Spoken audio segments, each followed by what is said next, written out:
What's going on, YouTube? Your boy Mr. Viper here. Welcome and welcome back to my channel. Got a good one for you today. Alright, we got pros and cons of being in trucking. However, we're going to talk about the pros later on in another video. Right now, let's talk about the cons. I'm not going to do it in any particular order. Alright, but I got 5 cons for you. 5. Alright, not in particular order, just a random. Okay, and later on, as you can see from the title of the video, all right, we'll talk about that one a little bit later, okay? But this is all part of it, okay? All right, let's get into it. Being away from home and your family, okay? This can be real difficult for a lot of people, whether you're military or not military and you're getting into trucking, or, you know, maybe you've been out there for 5-6 years. It doesn't really matter. You miss your family, and this just is what it is. Okay, standard, you know, you're out there for 2, 3, 4 weeks at a time. You got drivers that are staying out there for 2, 3 months at a time. I can't do that. Okay, but you know, 2, 3 weeks at a time, you get what I think is 1 day off for every week you're out, something like that. But it does take a toll on you. But you know, you want to know how to fix that or make that a little bit easy on yourself. Check out my previous video, relationships in trucking. All right, that said, there's a lot of things that you can do. You know, get your experience. If you're new, get your experience out there, and then you can come back and you can be home every day or whatever you, but just keep in mind you got 12, 14, 16-hour shifts, and if you're not ready for that, you just might want to stay on the road. You're still working long hours, but it's just not as bad. Okay, but definitely being away from home and your family is a factor. Okay, now number 2, all right, long waits at the shipper and receiver.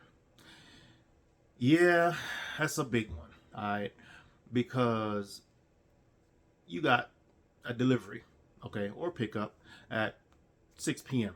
1800 for those of you military people. All right, so 1800 hours or 6 p.m. you show up to that shipper or receiver. All right, and if you're pulling the refrigerator, you know what I'm talking about. Okay, that was your delivery time or pickup time. All of a sudden, you there, it's been 4 hours now. You sit there still waiting. They finally get you in a door.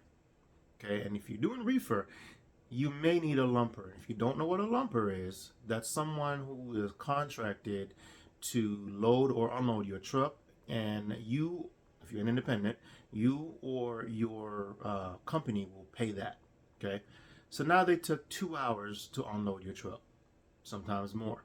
Now you got to contact your dispatcher to get the money to pay them. That takes another hour. Then you go in and you pay them. Then they say, oh, we'll get your receipt. We still have to count and break down and separate the load because you got multiple different products in there. All right. I don't lost count already. I don't know. What's that? 9 hours, 10 hours? I don't know. Either way, it's a long day or a long night. Okay. It's frustrating. Okay. But you're going to be there a while. But now check this out. You're there for all that time. You have now ran out of hours. Now you're tired, you want to go to sleep.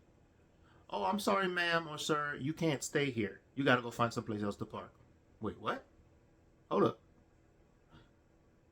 No. But guess what? You got to leave. Okay? There's ways around that. We'll talk about it next time. But you can leave. You just got to know how to do it properly, legally, so that way you don't get in trouble. Okay? But them long waits, you got to have a lot of patience to deal with those shippers or receivers. Okay, I mean, it is what it is. It's trucking. It's not a job. It's a lifestyle. Okay, so you just keep that in mind. All right. Now, number 3, breakdowns. I don't care if it's your engine or a tire blowing. Okay, and I've had both happen. All right. I remember I was driving in Idaho. All right, I was on my way to Boise, Idaho, and I broke down. When I say broke down, I'm going down the hill. I hit my Jake brake and I hear pow, pow, pow, pow. All right, I'm like, crap, what now? I pull over and check things out. My turbo blew. I can't go nowhere. 6.5 hours I sat on the side of the road with no food, no water. My plan was to stop in Boise. You know, if you've been out there, you know that TA up there, and get some food, get some water, sit down, have a nice meal. Yeah, that didn't happen. Okay, 6.5 hours. A couple of drivers will stop and, you know, they gave me some water and some crackers or cookies and whatever. And I appreciate that. You know, you meet a lot of good people out there, you know, but that was the thing. I wasn't prepared. 6.5 hours on the side of the road. That's a long time for anybody. Okay. Just recently, I had a tire blow out on me. All right. I pull tankers, and if you know how a tanker is set up, the fender goes over the back tire. When those tires blow out, that fender can get wrapped up like a taco, which is exactly what happened. All right. I was 37 miles away from being done for the day. I was going to stop at that truck stop. All right. Instead, I sat on the side of the freeway. Okay. Dude shows up after 3 hours. Cool. But then he forget his tools. So then he has to turn around, drive an hour back to his shop, send somebody else. By that time, it's after midnight. All right. It was 5 o'clock the next morning before I was able to leave there. Okay. 10 hours, a little over 10 hours. And I was on the side of that freeway. I still took my break. But it's situations like that you got to be prepared for. Breakdowns ain't never fun.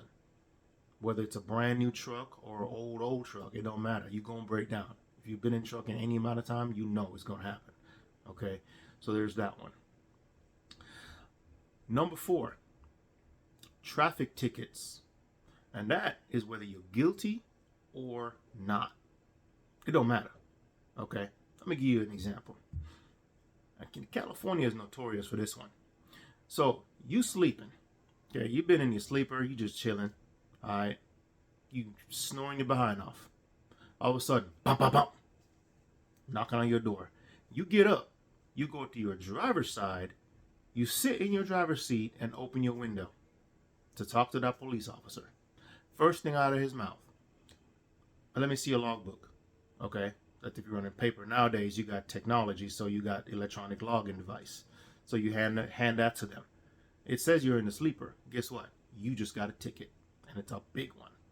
Well, why did I get a ticket? Well, you're sleeper berth time, but you're in the driver's seat where you're supposed to be driving on duty. So you got a ticket. But how you deal with that? How do you fix that? You tell him, and he's going to be pissed off. He or she going to be pissed off. You tell him to go to the passenger side. Okay? Go to the passenger side. I'm not talking to you over here. Go to the passenger side. Because now he can't do nothing. They can't do anything to you because you can be off duty over there. I can give you some, flack about being a sleeper, but they just interrupted your rest break. See you in court. Just saying. All right. So you just keep that in mind. Even an overweight ticket, it doesn't matter. Fight it. But being in this industry, you are guilty until proven innocent in any state. It doesn't matter. Something happened, you're a trucker. It's your fault. Okay? That's why we have attorneys, but that's another video. Okay? Now, as promised, all right, as you can see from the photos, accidents, and that's whether you're involved in them or you witness them, whether you're at fault or whether you're not. All right? So, you can see there from the front of the car how damaged it is. All right. Me and my partner, I was running team at the time. Me and my partner, I think we were South Florida somewhere, Pompano Beach. Okay, 5 lanes, 2:30 in the morning. Ain't nobody out there but us and God. Okay, nobody. All right, and we're at freeway speed, minding our own business, and all of a sudden, boom! I'm like, what was that? I look in the rearview mirror. And I see this car turning backflips and goes over and hits the freeway median with sparks flying and land on the ground. Y'all, listen, my heart stopped, okay? We pulled over and I ran back, all right? I'm on the phone with 911 and I'm running back. I get to the car, to the passenger side, and I look in and I see a body. I wasn't sure what to think at that time. Okay, I was all messed up. How they say, discombobulated. Okay, this body is laying. This dude is laying across the front of the car. Okay, driver's seat, passenger seat. I didn't see nobody else. Okay, he's not responding. All of a sudden, okay, I hear somebody say, "Oh my God!" Now, by that time, a bunch of people had shown up, trucks had stopped, other cars had stopped to help. Okay, and I hear, "Oh my God, there's somebody else in here." I'm like, "What?" I run around to the driver's side and I look, and there's this really small person kind of tucked in between the driver's seat and the door. And the dude that was unresponsive, he's laying over her and she's unresponsive. Okay, ain't nobody responding to nothing. So I'm thinking, oh crap. The worst thing that you can have happen to you is somebody die, whether it's your fault or not. It doesn't matter. You may never want to drive again, but that's just the reality of it. It happens. Okay, unfortunately. So they get taken to the hospital. We talk to the state troopers and all that, and we let them know what happened. Okay. Now we find out later on that they actually got a ticket. We didn't get cited because we didn't do anything wrong. They rear-ended us. You can see that on the truck, there's no damage, and they rear-ended us. Is what it is. So they got cited for reckless driving, and I think it was distracted driving as well. All right. Um, Here's the kicker. We find out later that they're trying to sue. I can't explain it. I cannot explain it, y'all. But one of them got over $100,000. The other one got $80,000. How does that work? How do you hit us? We still traumatized to this day. How do you hit us and you get paid? This country, I'm not even going to go there. But look, y'all just be careful out there. Remember, this is a serious business. Okay? Things happen. All right? Things happen. So, well, here's another one. You notice you see the truck laying on the side right there. Okay? That's me. Okay? And what happened, and I'll show you a video clip there. What happened is I was working at like a scrap yard, and this was in Texas. So I went to the oil fields a lot, and those storage containers that they keep all the gasoline and things like that, they do expire after a certain time. So they cut them up and they load them up in trucks. And this was like a 48-foot long dump truck. Okay, I followed my procedure, I followed policy, but again, things happen. Sometimes you just can't help it. It just happens. My load shifted while I was in the middle of the air. You can see what happened there. One example. And truck flipped over. I about pee my pants. After the truck hit the ground is when I was able to jump out the truck, and I took that picture after I kind of got myself together. Okay? But any accident's going to scare you. But that one, man, it could have been a whole lot worse. And the operator that was unloading, it was supposed to use like this magnet to unload the truck. That's what's supposed to happen. And he was assisting me, but we weren't supposed to be dumping. Okay? But the supervisor said, dump it. Okay, what am I going to do? Argue? That was his policy, right? So I dumped it. And then the load just shifted and boom, it was done.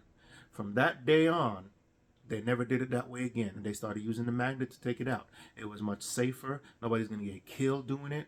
And I'm telling you, that was a learning experience for me. Okay?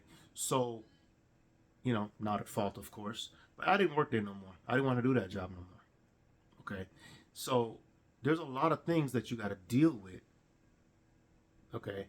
It doesn't matter if it's a major accident or if it's a minor accident. An accident is an accident, or incident as they like to call it. Okay? So, just a little story there. But, you got to think about it. Think about what you're getting into. It ain't all bad. You just got to take the good with the bad. All right? So, like, share, subscribe, and hit that notification bell on your way out. All right? so you can see when I upload the next video. All right, Mr. Viper signing off. Peace.